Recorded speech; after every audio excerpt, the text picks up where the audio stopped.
से एक बड़ी जानकारी अपने दर्शकों को हम दे दें। इन सब के बीच आपको बता दें, भारत सरकार भी कोशिशें काफी तेजी से आगे बढ़ रही है कि जो भारतीय वहां पर फंसे हुए हैं, जो छात्र वहां पर परेशान हो रहे हैं, जल्द से जल्द उनको हिंदुस्तान वापस लेकर आया जाए। और इसी वजह से बड़ी जानकारी इस वक्त की जो निकलकर सामने आ रही है, पश्चिमी यूक्रेन में विदेश मंत्रालय ने अपनी टीम बढ़ा दी है।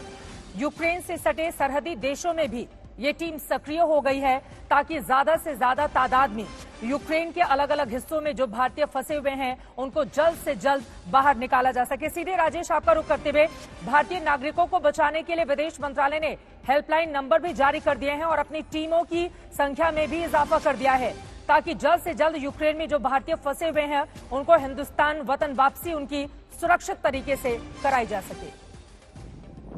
देखिए चित्रा, जो इंडियन एम्बेसी है यहाँ पर कीव में और जो इंडियन एक्सटर्नल अफेयर्स मिनिस्ट्री है, इनने बेहतरीन काम किया है।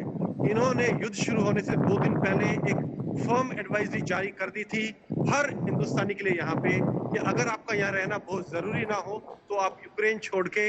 हिंदुस्तान वापस चले जाएं। लेकिन कुछ स्टूडेंट्स ने यहाँ पीछे रहना बेहतर समझा, उनके अपने कारण थे।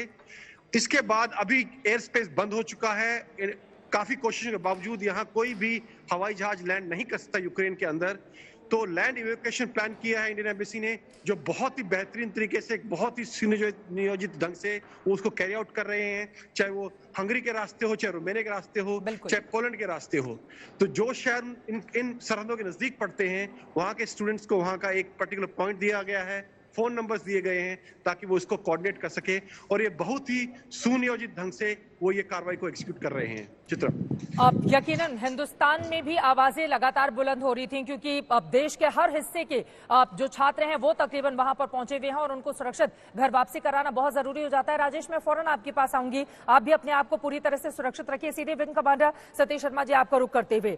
मौजूदा भारत सरकार की जो कोशिशें हैं, क्योंकि बार बार ये सवाल पूछे जा रहे थे कि आखिर वो कब वक्त आएगा जब सुरक्षित हिंदुस्तान के जो नागरिक वहां पर फंसे हुए हैं उनकी वतन वापसी करवाई जाएगी, और लगातार उन कोशिशों को अंजाम दिया जा रहा है। अब विदेश मंत्रालय ने अपनी टीम बढ़ा दी है, बाकायदा हेल्पलाइन नंबर जारी किए गए हैं, लोगों से बार बार अपील की जा रही है कि इस इलाके में पहुंचिए और आपको सीधे हम सुरक्षित हिंदुस्तान लेकर जाएंगे। तो इस पहल को किस तरह से देख रहे हैं आप? देखिए, ये इस समय जो युद्ध की विभीषिका वहां जल रही है और सारे एयरपोर्ट्स और एयर स्पेस पूरा बंद हो चुका है, तो ये लैंड मार्ग से ही जमीनी हिस्सों के अंदर सबसे जो सुरक्षित मार्ग इस समय रखा है वो उन्होंने रोमानिया की तरफ रखा है। बिल्कुल, उसका कारण ये है कि ये यूरोप से जितने भी सटे हुए कंट्रीज हैं, लेकिन यहां पर भी उनको एक सामना करना पड़ेगा इस परेशानी का, क्योंकि अगर आपने वो पहले लिस्टिंग की होती तो वो होता। लेकिन इस समय मैं विदेश मंत्रालय, एक खबर आ रही है, पोलैंड ने रूस के साथ फुटबॉल वर्ल्ड कप प्लेऑफ खेलने से पोलैंड ने इनकार कर दिया है। तो रूस पर लगातार अलग अलग हिस्सों से दबाव बनाया जा रहा है और ये भी उसमें एक अहम कदम हो सकता है। बिल्कुल, देखिए जब युद्ध चल रहा होता है तो आप 30 कंट्रीज हैं जो नाटो में हैं, उसके अंदर जो यूरोपियन कंट्री जो उसके पड़ोसी देश भी हैं एक तरह से, वहां उनके थ्रू जो मदद इस समय ग्राउंड पर आई है, चाहे वो अम्युनिशन के रूप में आई है, उनको आर्थिक सहायता मिली है, $350 मिलियन अमेरिका से सहायता उनको दे दी गई है। जो इस समय उनके पास जो ताकत है सबसे बड़ी, वो ये चाहिए कि उनके जो नागरिक हैं उनका मनोबल न टूटे और उनको जो 2.5 लाख फोर्सेज हैं वो गोरिल्ला वारफेयर में जाने से पहले अपनी पोजीशंस को चेंज करें। स्ट्रेटेजी जो टैक्टिकल एस्पेक्ट्स हैं युद्ध के, अगर उनको इस समय यूक्रेन का राष्ट्रपति और वहां के सेनापति डील कर रहे हो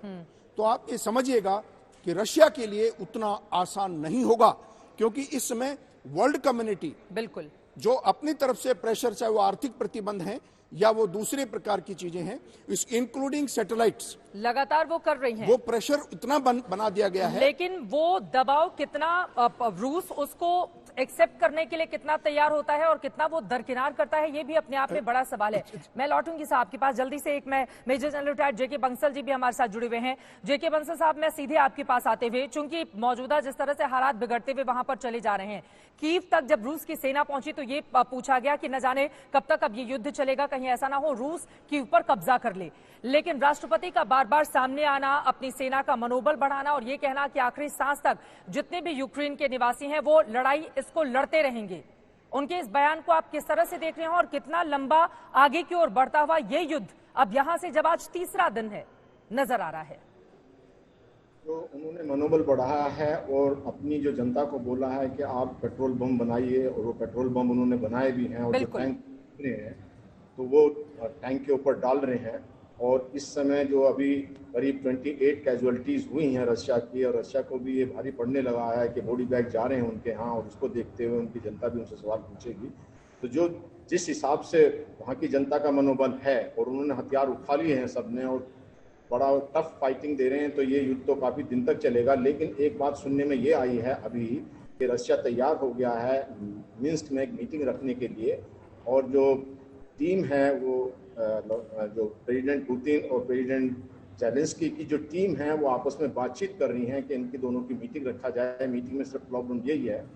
कि जो पुतिन कह रहे हैं वो मिन्स्क में होनी चाहिए, लेकिन जेलेंस्की को वहाँ पर खतरा लगता है, उनका कंफर्ट नहीं है, तो उन्होंने कहा या तो पोलैंड में हो या फिर जो इजराइल में हो। तो अगर ये मीटिंग वहाँ से बाहर होती है, और इस चीज़ को भी जेलेंस्की मानने के लिए तैयार नहीं है कि वो पहले युद्ध बंद करें, it is other way round के पहले जो है पुतिन को युद्ध बंद करना पड़ेगा, तभी ये चीज़ हो सकती है। तो लंबी लड़ाई चलेगी। अभी इन्होंने मन बना लिया है कि अगर जो पुतिन की सेना रुकती नहीं है तो ये भी गुरिल्लावाद करेंगे, और गुरिल्लावाद में। और एक और चीज़ जो सामने निकल के आई ये है, बिल्कुल अननोन ग्रुप है वो साइबर सिक्योरिटी ले रहा है रशिया की जो उन्होंने वेबसाइट को हैक कर दिया है, डिफेंस वेबसाइट को हैक कर दिया है उनको, और वो अननोन ग्रुप जो लगातार इंफॉर्मेशन दे रहा है यूक्रेन को।